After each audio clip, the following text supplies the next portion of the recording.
Sir, మీరు స్కూల్లో చదువుకునేటప్పుడు మీకు నచ్చిన టీచర్ ఎవరు? మీకు ఏ సబ్జెక్ట్ అంటే చాలా బాగా ఇష్టం తెలియజేస్తారా? ఎందుకంటే నేను ఈరోజు ఈ స్థాయికి వచ్చానంటే కేవలం ఒక్కరు కాదు, చాలా మంది నన్ను చెక్కిన వారు.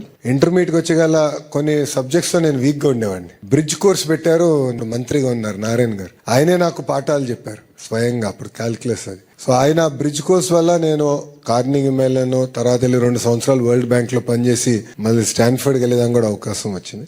కార్నింగ్ మెల్లన్ లో నా గురువు గారు రాజిరెడ్డి గారు కూడా ఏంటంటే చిత్తూరు జిల్లాలో ఒక మారుమూల గ్రామంలో జన్మించిన వారు. కార్నింగ్ మెల్లన్ యూనివర్సిటీకి వెళ్ళి అసలు కంప్యూటర్ సైన్స్ ల్యాబ్ అసలు మొత్తం ప్రోగ్రామ్ రూపొందించిన గొప్ప వ్యక్తి.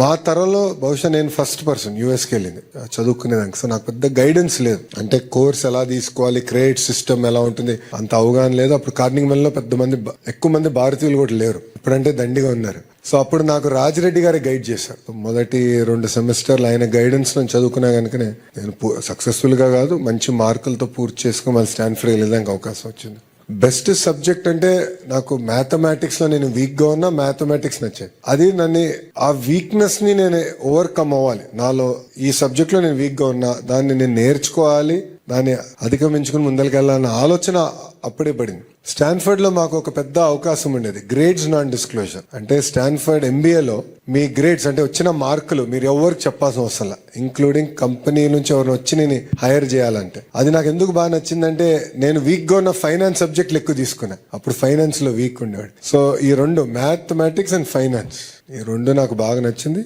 దేవుడి దయ వల్ల పర్ఫెక్ట్ అని నేను అనలేను, but definitely far better. Thank you అమ్మా.